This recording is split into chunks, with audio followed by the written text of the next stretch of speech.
1977 में Harvard social psychologist Ellen Langer ने एक बहुत ही फेमस एक्सपेरिमेंट किया।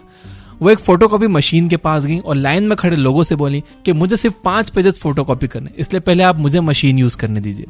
सिर्फ 60% लोगों ने उनकी बात मानी, लेकिन जब उन्होंने उसी बात को बिकॉज यानी कि क्योंकि वर्ड के साथ यूज करके कहा, उन्होंने कहा कि आप लोग पहले मुझे मशीन यूज करने दीजिए क्योंकि मुझे सिर्फ 5 पेजेस की ही फोटोकॉपी करनी, तो लगभग 93% लोगों ने उन्हें फोटोकॉपी मशीन इस्तेमाल करने दी।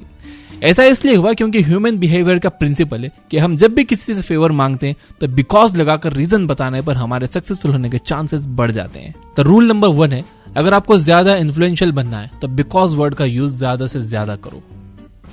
इंसान की पर्सनल ग्रोथ सबसे ज्यादा तभी होती है जब वो सही इंसान को अपना लाइफ पार्टनर चूज करता है। स्टडीज के मुताबिक मैरिड लोग ज्यादा लंबी लाइफ जीते हैं और ज्यादा हैप्पी भी रहते हैं। फाइनेंशियली भी वो लोग स्ट्रांग होते हैं।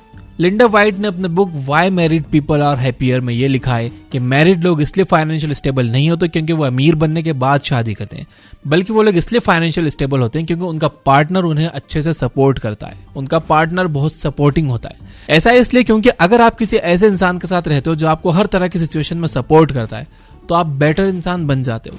सही पार्टनर आपको चैलेंज करता है, आपको सही डायरेक्शन बताता है। अब आपको ये सुनकर हैरानी नहीं होनी चाहिए कि दुनिया के ज्यादातर मिलियनर्स जल्दी शादी कर चुके होते हैं। तो रूल नंबर 2 है, शादी उसी इंसान से करो जो आपको सपोर्ट करता हो। चंगेज खान का मिलिट्री माइंड दुनिया में बेस्ट माना जाता था क्योंकि वो अपने आइडियाज और इनोवेशन की मदद से जंग जीता करते थे और वो जिस भी किंगडम को जीत लेते थे वहां की स्ट्रेटेजी अपने आने वाली लड़ाइयों में यूज करते थे। अपनी book ego is the enemy में रियान हॉलिडे ने लिखा है कि चंगेज खान की लीडरशिप में मंगोलों ने बहुत से युद्ध जीते।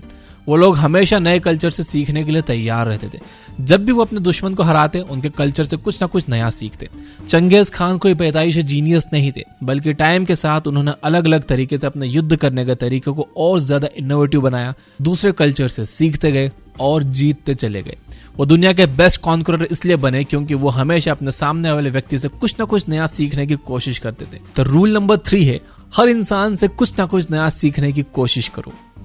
दुनिया में जितने भी ग्रेट लोग हुए हैं उन्होंने हमेशा ऐसा काम नहीं किया है जो कि हमेशा ग्रेट रहा हो। जैसे कि बात करते हैं सेथ गॉर्डन की, जो कि बहुत पॉपुलर राइटर है। उनका कहना है कि उनकी 50% से ज्यादा पोस्ट एवरेज होती है और इसके बावजूद भी लोग उन्हें ग्रेट बोलते हैं। पिकासो, जो कि दुनिया के बेस्ट आर्टिस्ट रहे हैं, उन्होंने अपनी लाइफ में लगभग 50,000 आर्ट्स बनाए, लेकिन उनके सिर्फ 10 आर्ट्स दुनिया में फेमस है। बात करें मोजार्ट की तो उन्होंने 600 से ज्यादा गाने कंपोज किए, लेकिन उनके सिर्फ कुछ ही गाने ग्रेट कंसीडर किए जाते हैं। इसका मतलब है कि महान लोग जो भी चीज क्रिएट करते थे वो सब के सब महान नहीं होती थी। उन्होंने बहुत सारी चीजें क्रिएट की, तब जाके उन्होंने कुछ मास्टरपीसेस डिस्कवर किए। इसलिए यह जरूरी है कि किसी एक मास्टरपीस को क्रिएट करने के लिए आपको लार्ज वॉल्यूम में क्रिएट करना आता हो। YouTube पर 4-5 वीडियोस बनाने के बाद लोग मुझसे कांटेक्ट करते हैं कि व्यूज नहीं आ रहे हैं, क्या करें। यहाँ मैं उन सभी लोगों से कहना चाहूंगा जिन्होंने अभी YouTube वीडियोस बनाना शुरू किए या शुरू करने वाले हैं कि किसी एक कैटेगरी को पकड़कर कम से कम 100 वीडियोस बनाओ आपके 100% एफर्ट्स के साथ। बेहतरीन टाइटल, बेहतरीन थंबनेल, बेहतरीन कंटेंट, 100 वीडियोस। जब आप अपने इन 100 वीडियोस पर अपना 100% दोगे ना, तो आप और आपका कंटेंट इन 100 वीडियोस की जर्नी में काफी इंप्रूव हो चुके होंगे और इस बात के स्ट्रॉन्ग चांसेस होंगे कि आपका चैनल भी ग्रो कर चुका होगा और उन 100 वीडियोस में से 3-4 वीडियोस को काफी अच्छे व्यूज भी आ चुके होंगे। तो रूल नंबर 4 है कि अपने काम को लार्ज वॉल्यूम में करो। मेरे साथ ये होता था कि मैं जो भी सुनता था, पढ़ता था या देखता था तो मैं कुछ भी याद नहीं रख पाता था, थोड़ी देर में भूल जाता था। आप भी अगर मेरी तरह एक एवरेज इंसान हो तो आपके साथ भी ऐसा होता होगा। हम उन सभी चीजों को भूल जाते हैं जिनके बारे में सुनते और पढ़ते हैं, लेकिन जब मैंने उन चीजों को लिखना शुरू किया तो मैं उन चीजों को अच्छी तरह से समझ भी पाया और याद भी रखने लगा। जब हम इन्फॉर्मेशन को लिख लेते हैं तो वो हमारे माइंड में ज्यादा टाइम के लिए रह जाती। फेमस म्यूजिक कंपोजर बीटहोवन भी यही किया करते थे। वो अपने साथ बहुत सारे स्केच बुक रखा करते थे, लेकिन उन्हें कभी देखते नहीं थे।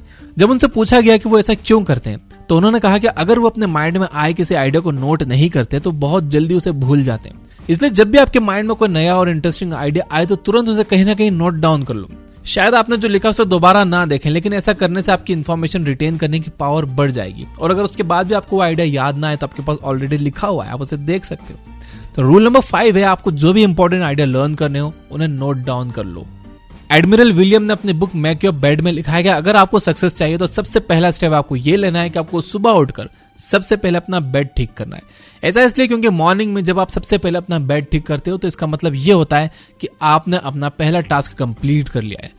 इससे आपका विनिंग माइंडसेट डेवलप होता है, आप में फीलिंग ऑफ अचीवमेंट आती है। और अगर बाय चांस आपका दिन खराब जाता है तो जब आप घर पर वापस आओगे तो आपको सही से सेट किया हुआ बेड दिखेगा, जो आपको ये उम्मीद देगा कि आने वाला कल आज से बेटर होगा।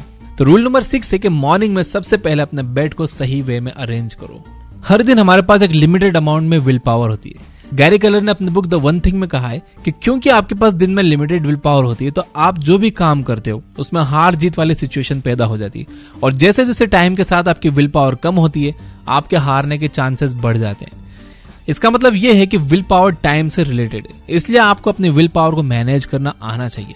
अगर आपको दिन में कोई मुश्किल और इंपॉर्टेंट काम करना है तो उसे डिले मत करो, क्योंकि आप अगर उस काम को जितना डिले करोगे उसमें फेल होने के चांसेस उतने ज्यादा बढ़ जाएंगे, क्योंकि आपकी विल पावर धीरे धीरे कम हो जाएगी।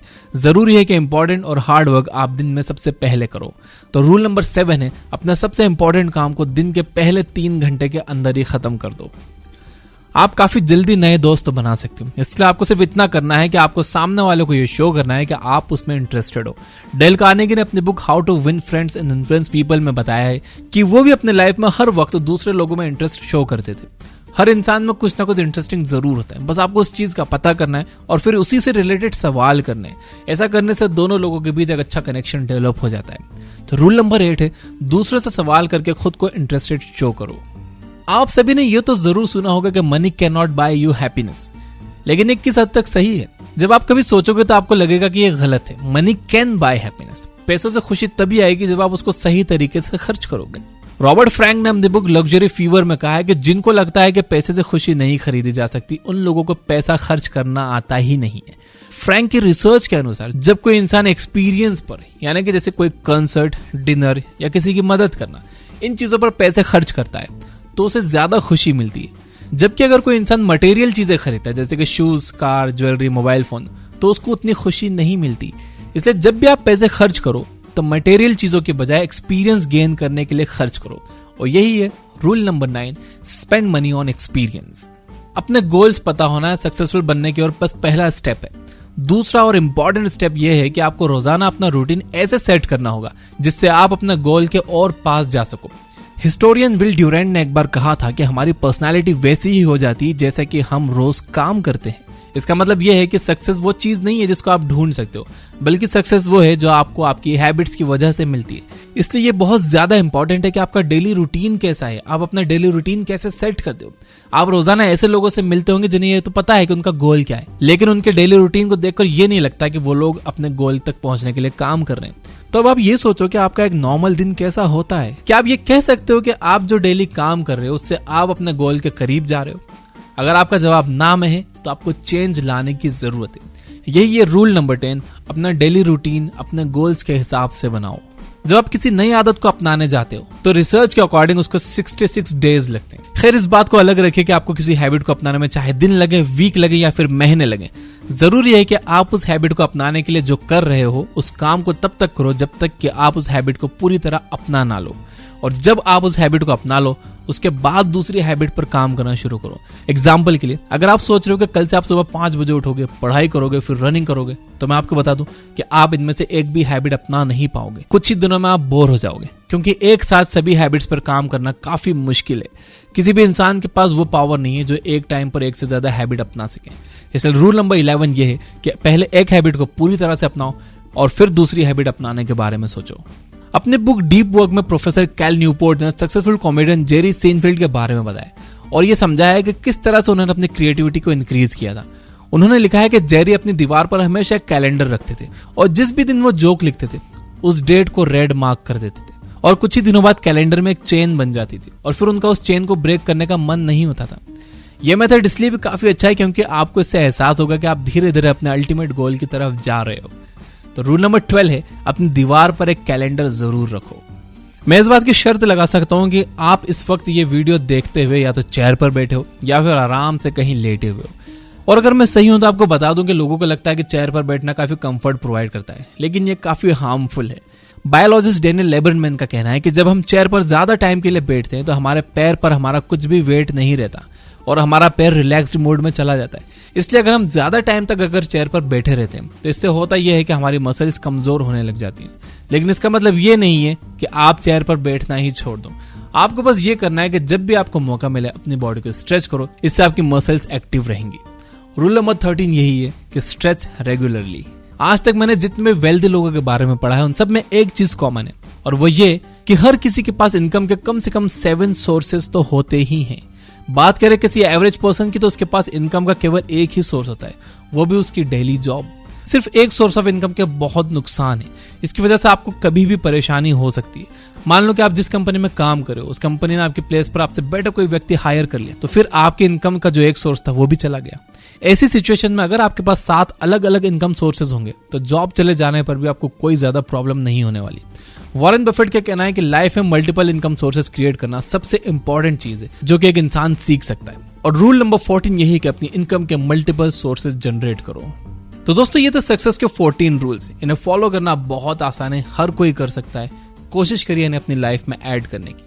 बहुत टू द पॉइंट वीडियो बनाए, कोई एक्स्ट्रा बातें नहीं है।